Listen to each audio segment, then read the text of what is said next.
ঘরে অস্ত্র রাখার নিদান দিচ্ছেন বিধায়ক। সোনামুখীর বিজেপি বিধায়কের মন্তব্যে বিতর্ক। ঘরে অস্ত্র রাখার পরামর্শ বিধায়ক দিবাকর ঘরামির। শোনাই কি বললেন তিনি। যারা নিরীহ মানুষ আছেন, আগামী দিনে আইনগত পদ্ধতিতে যে অস্ত্র রাখা যায় বাড়িতে রাখুন।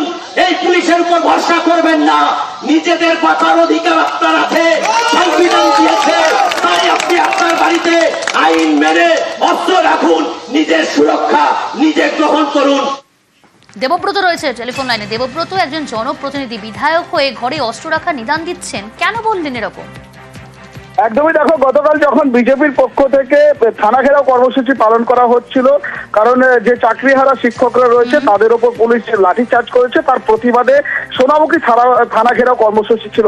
ঠিক তখনই একেবারে পুলিশের সামনে রয়েছে পুলিশ থানা রয়েছে, তার মাঝেই কিন্তু বিজেপি বিধায়ক দিবাকর ঘরামি তিনি জনসাধারণের উদ্দেশ্যে বলেন যে পুলিশ সুরক্ষা দিতে পারবে না, অর্থাৎ আপনারা যে আইন রয়েছে আইন মোতাবেক আপনারা ঘরে অস্ত্র রাখুন, কারণ নিজেদের যে সুরক্ষা নিজেদেরই নিতে হবে, কারণ পুলিশ এই সুরক্ষা আপনাদের দিতে হবে না, এই মন্তব্য করে বসেন।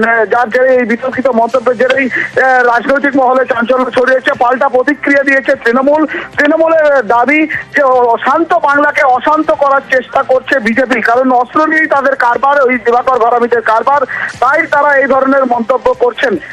তবে জনপ্রতিনিধি হয়ে কেন এই মন্তব্য করলেন সেই প্রসঙ্গেও জানতে চেয়েছিলাম দিবাকর ঘরামির কাছে। তিনি যে বিষয়টি বলেন, তিনি বলেন যে চারিদিকে যেখানে শিক্ষকদের হাতে কোনো অস্ত্র থাকেনি তাও তাদের অত্যাচার করা হয়েছে, অন্যদিকে পুলিশ লুকিয়ে যাচ্ছে, অর্থাৎ পুলিশ প্রশাসন। তার কি সাফাই শোনায়?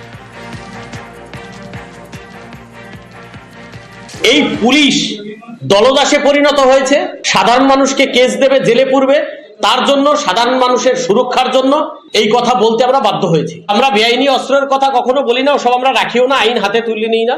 সংবিধান অনুযায়ী যে সমস্ত অস্ত্র রাখা যায় আত্মরক্ষার জন্য সেই সমস্ত অস্ত্র রাখার কথা বলেছি। পুলিশ সুরক্ষিত নেই, মানুষ কি করে সুরক্ষিত থাকবে? পশ্চিমবাংলার তৃণমূলের এমপিরা সুরক্ষিত নেই, তাহলে তৃণমূলের এমপি যদি সুরক্ষা না পায়, পুলিশ যদি সুরক্ষা না পায়, সাধারণ মানুষ সুরক্ষা পাবে এটা ভাবছেন কি করে? বিধায়কের এই মন্তব্যে তোপ দেখেছে তৃণমূল কংগ্রেস। শান্ত বাংলাকে অশান্ত করার চেষ্টা বিজেপির প্রত্যেকটা নেতৃত্বস্থানীয়ই করে যাচ্ছে। অশান্তি করে পশ্চিমবাংলায় কোনো কিছু দিবাকররা করতে পারবে না। আর দিবাকর বাবুদের কাজই তো অস্ত্র নিয়ে কাজ, ওদের অস্ত্র, হিংসা, এর আর এক নাম হচ্ছে বিজেপি। আজকে অস্ত্র নিয়ে রাজনীতির কথা বলছেন, অস্ত্র নিয়ে রাজনীতি করলে অনেক মায়ের কোল শূন্য হয়ে যাবে। আসলে ওনার তো মানুষের প্রতি কোনো সমবেদনা নেই, উনি তার জন্য এই রাজনীতির নামে হানাহানির কথা বলছেন। উন্নয়নের কাজ তো দিবাকর বাবু একটিও করেননি।